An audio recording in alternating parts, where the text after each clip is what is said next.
Hello everyone, welcome to my 100% playthrough of Mass Effect 3 on Insanity with the Engineer. In the last episode, we landed on Eden Prime to help the colonists against servers, and also because, well, we heard about some artifact that had been found there. And once we landed, we learned that this artifact was a Prothean. So we had to work our way through the colonies, not only to find information to help the settlers, but also to find a way to open the pod, which we did. And now we are heading back to the pod, and we will try to open it. So because the bridge has been destroyed, you have to find another way to get through to the pod. And the only way there is down there. First, let me check my powers because I have points to invest. Sabotage could be a nice strategy, but I want to keep some points. Leave it as it is for the simple reason that it will be most useful against Geth. And Geth are not coming as of yet, so instead, let's put some points in Cryoblast and Incinerate so that I can deal more damage with it. All frozen and chilled targets will be dealt more damage. That will increase my damage output once a target has been chilled or frozen. Chilled for armored enemies and frozen for enemies with health.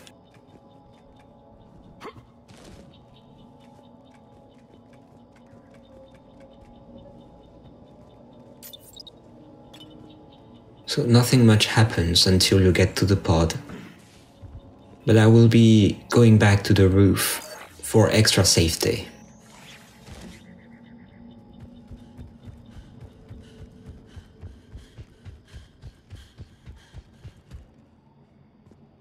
I'm transmitting the signal. Perfect. It'll take a few moments for the life pod to process. While you wait for pod transmission, go up there on the roof. Because server spawns can be really erratic. There are enemies like Guardians who will not come up, in fact.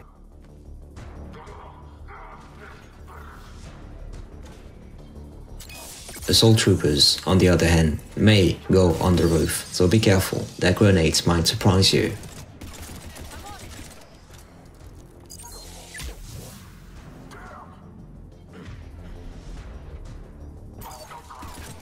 I'm taking care of the Guardians first. Right away.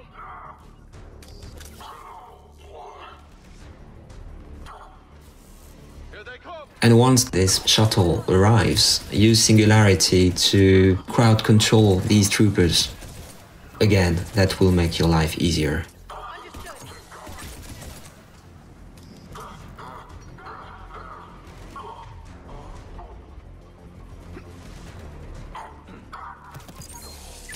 That guy went on the roof. The moment I saw him, I used the power that could allow me to prevent him from throwing a grenade. Because if he did, that would have been difficult for me to find cover quickly.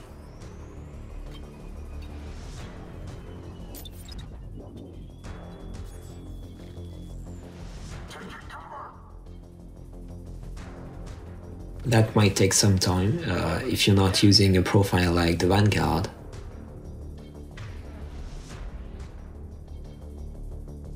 But with a profile such as the Engineer, and even though my character is not really a low-level character because he was imported from Mass Effect 2, well, all those troopers taken together can quickly kill your shields and take you down.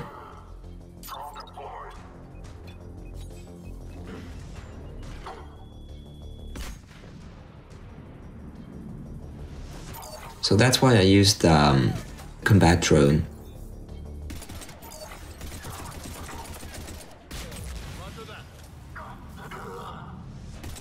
Thanks to the electrical attack that it has. I hope to dislodge the enemy out of cover. And that's funny, you know. Sometimes it spawns next to me. I don't think it happens much in this video.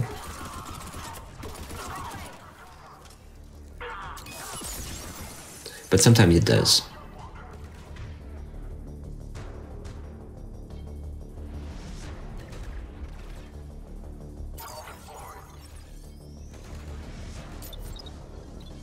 The assault turret finally allows me to deal extra damage.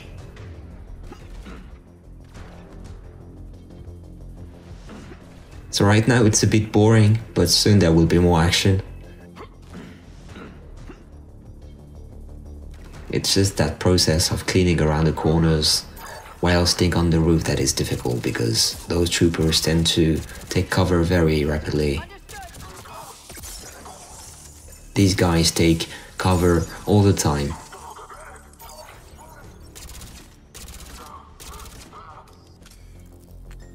So you have to find ways to prevent them from doing so.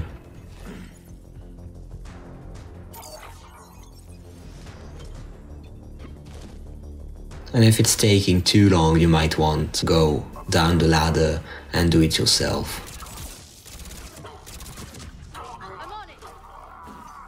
There's some time between this wave and the next one.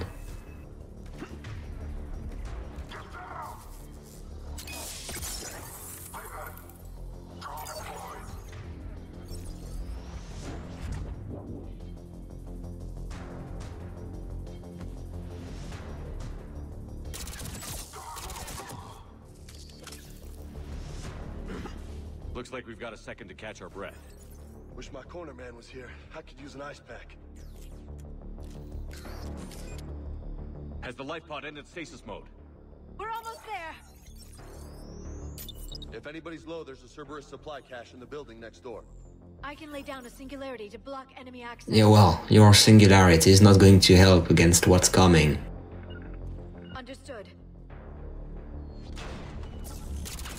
Heavy mech, don't let it get close. That's Atlas, so that's the regular boss enemy that Cerberus has. I'm focusing fire on it, but I'm keeping an eye on the troopers.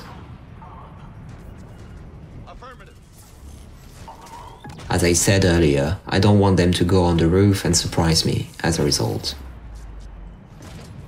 Got it. I tried to sabotage the Atlas, but I knew that was not going to work. It's not like the turret. That's the only challenge I haven't unlocked so far, to hack an Atlas.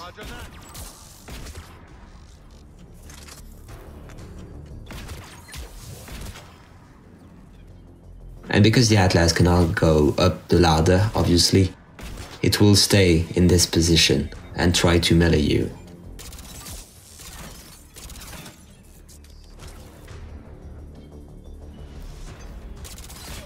Once it no longer has shields, you can focus on taking down its armor, so use incendiary rounds or use fire combos, as I just did.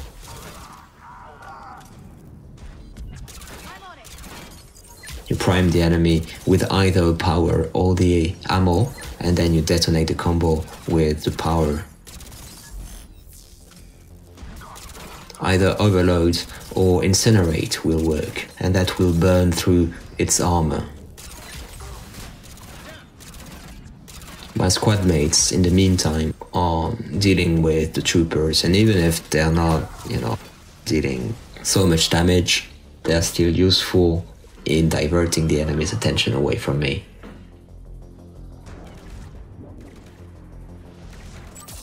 Now we have a codex entry about Atlas, obviously.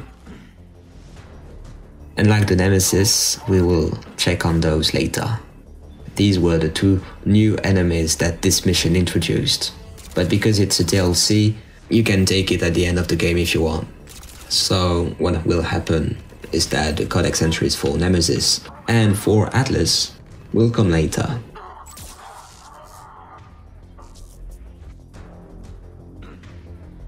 There. You can open the life pod now. Once it's over, Liara will indicate that the pod can be opened, so head towards the pod, there's nothing left here, and just watch the cinematic that comes next. There, you've got it.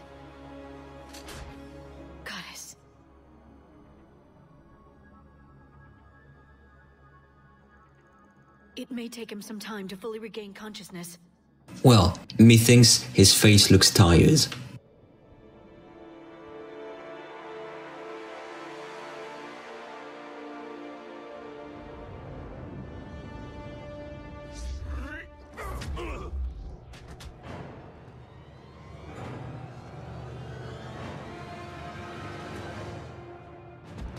And there's also last memory of Javik's that you will be able to see, so that makes the whole cinematic quite long.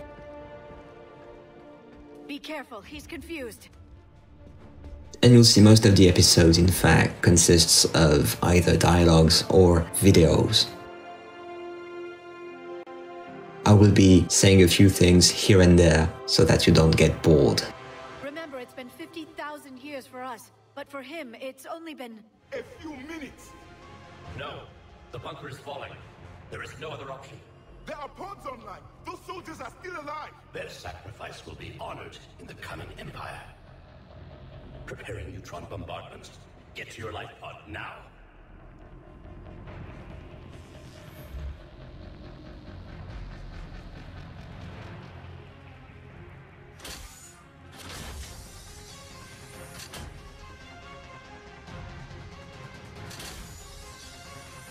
Neutron bombardments underway.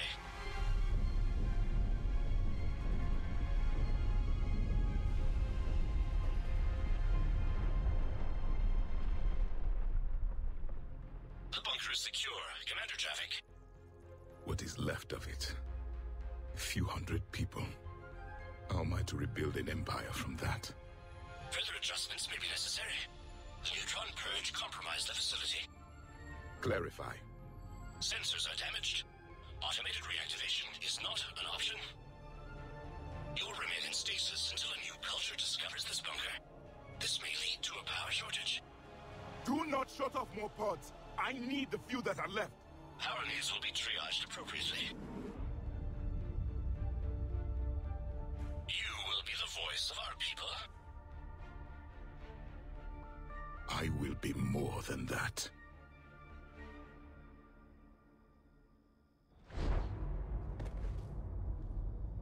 How many others?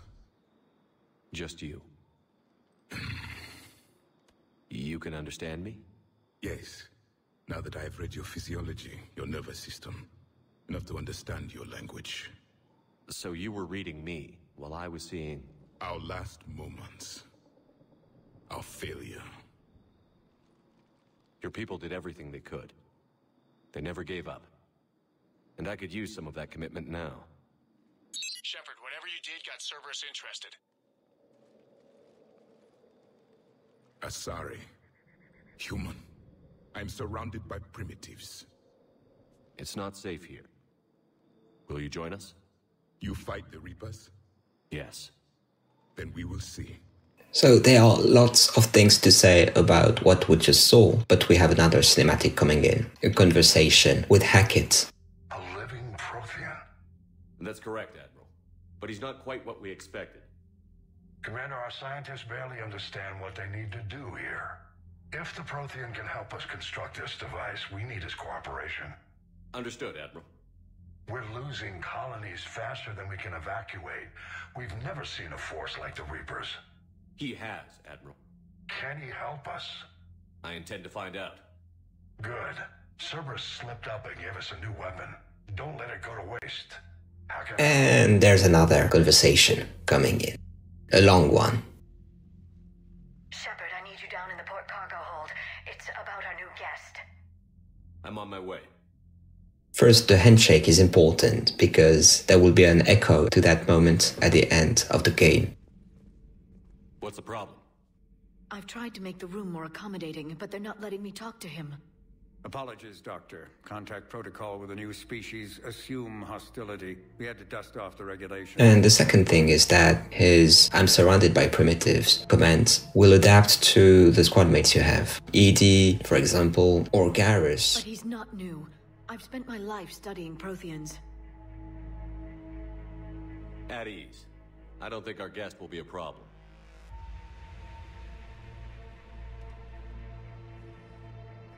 Will he? That depends on you.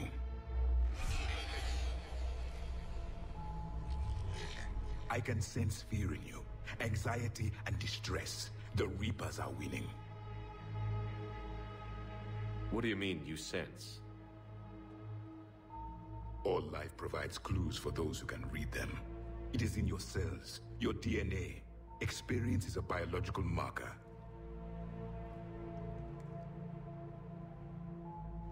Then what exactly did I experience back on Eden Prime? That was a hell of a flashback. The battle left its own mark on me. I communicated this to you. It can work both ways. Like your beacons. Yes. Which?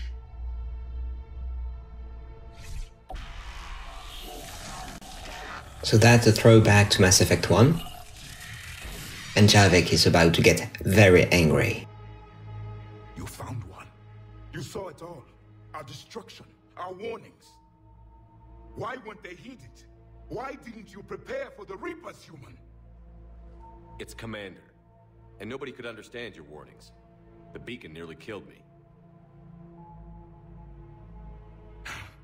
Then communication is still primitive. Or probably you're not that evolved. We put together what we could, and used it to stop a Reaper invasion 3 years ago.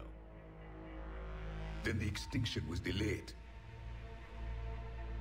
Now we have your plans for the device. We're going to build it.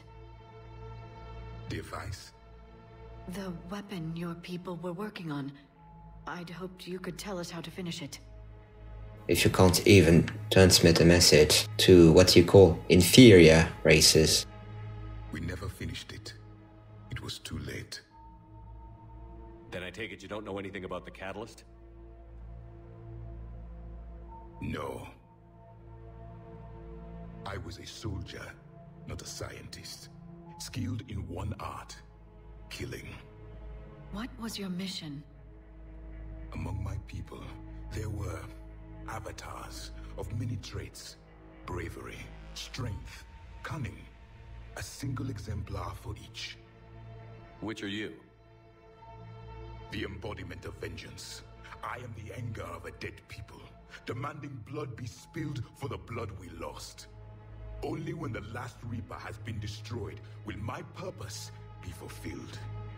I have no other reason to exist.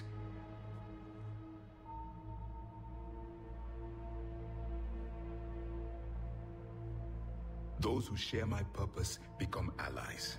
Those who do not become casualties. That's extreme. Nothing in our fight against the Reapers has been that cut and dried. Because you still have hope that this war will end with your honor intact. I do. Stand in the ashes of 1 trillion dead souls and ask the ghosts if honor matters. This silence is your answer.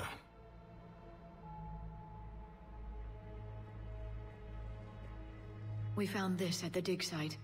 I assume it belongs to you. It is a memory shard. Could it help us with the device? No, it contains only pain. But I will help you fight. And the last thing the Reapers hear before they die will be the last voice of the Protheans, sending them to their grave. If you don't mind, I have a few more questions I'd like to ask. Here it comes. I've written over a dozen studies on your species. I've published in several journals that... Amusing. Asari have finally mastered writing. I like this joke. Sorry? Never mind. Now we can move on to a real and normal conversation. I've never seen a species with this sensory ability you have. It was common among my people, imparting experience through touch, the chemistry of life. Complicated ideas could be absorbed in seconds. That sounds very useful. We evolved as hunters. Reading 1,000 details in our environment ensured our survival. I'm beginning to understand the beacons a bit more. Later, we developed technology to harness our ability. Information could be stored in certain objects through touch. Memory has its own biomarker, its own chemistry, as do knowledge and skills.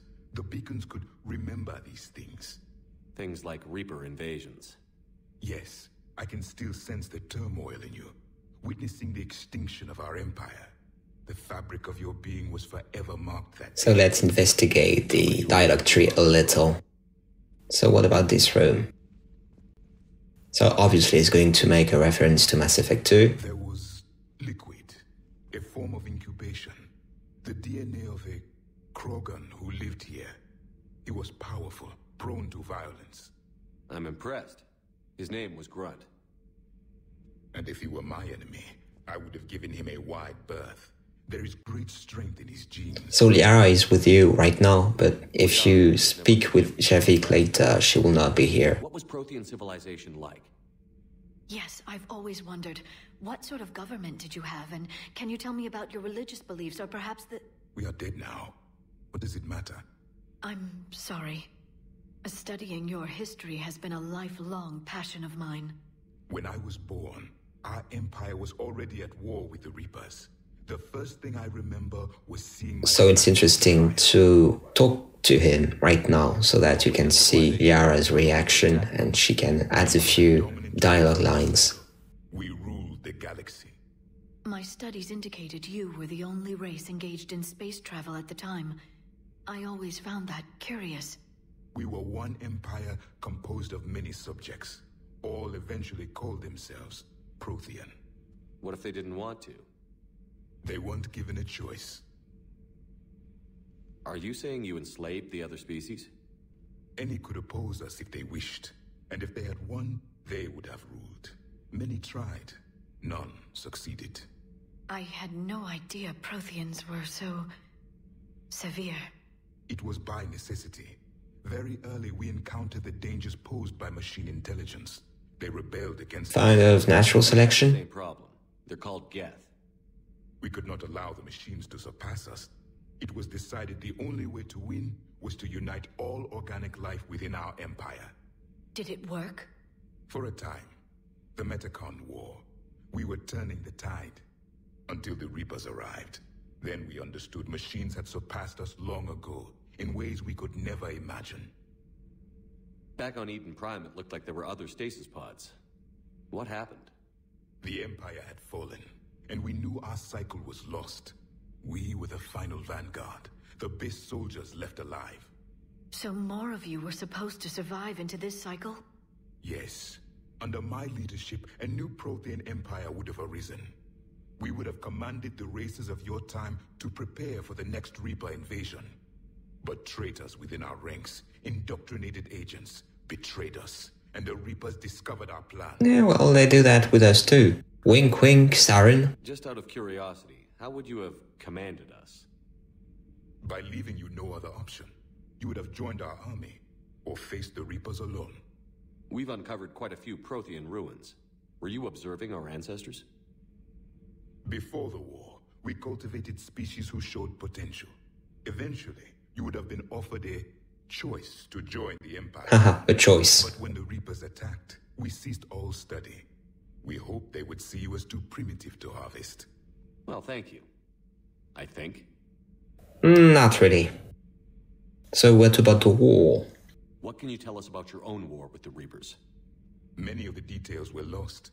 The conflict lasted for centuries. Those that faced the Reapers in the beginning were long dead when I was born. There were memory shards, however, passed down from soldier to soldier. They gave us fragments of what happened. Several years ago, we found a Prothean VI that called itself Vigil on the planet Ilos. He was the caretaker of a research project. During my life, Ilos was only a rumor. It was said we had cities there, built on the ruins of a civilization before us, the Inusanon. If our scientists did have a research facility, whatever they were doing was secret. Yes, Vigil said they wiped all traces of themselves from the records so the Reapers couldn't find them. The scientists eventually went into cryogenic stasis. More of my people survived? No, but they did stop the Reapers from taking control of the Citadel in this cycle. It delayed their invasion. I never saw the Citadel. It was captured long before I was born. How did your people wage war against the Reapers? Attrition. We fought them system by system, planet by planet, city by city. Entire worlds were sacrificed just to slow the Reapers down. Time they spent harvesting a population was time we could regroup. That must have cost you in the long run. Yes. Our own people would be indoctrinated, converted, then turned against us. But there was no choice. Mercy is not a weapon. It is a weakness. Why did you lose? Why do you think your own cycle lost the war? What had been our strength, our empire, became a liability. All races conformed to one doctrine, one strategy. The Reapers exploited this. Once they found our weaknesses, we could not adapt. The subservient races became divided and confused. Then, it was only a matter of time. I'm happy to say our cycle is different. Most races cooperate, but they still remain unique. Then it may be your only hope. Yes, it might. Thank you for talking with me. I never imagined actually meeting a Prothean. This has been amusing. Oh? To discover the most primitive races of my time now rule the galaxy. The Asari, the humans, the Turians. There's also the Solarians. The lizard people evolved. I believe they're amphibian. There's a joke coming in. They used to eat flies. Commander, you may count on me. I am known as Javik, though I still need time to recover. The shock has not worn off yet. I understand. This must be a hell of an experience for you. We're just glad to have you aboard, Javik. I guess. The long conversation is now over, and we have a new weapon, the particle rifle. About the codex, so when you go to the secondary codex, you have the From Ashes entry with Eden Prime and a beacon in it.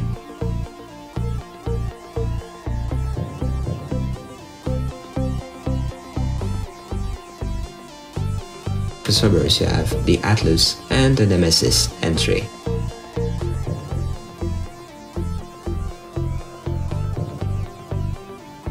So thank you for watching this episode. In the next one, well, that will be a surprise, though we don't really have the choice as to which mission we're going to take. Please like and subscribe if you enjoyed it, and see you in the next video. I Exalt out. Bye.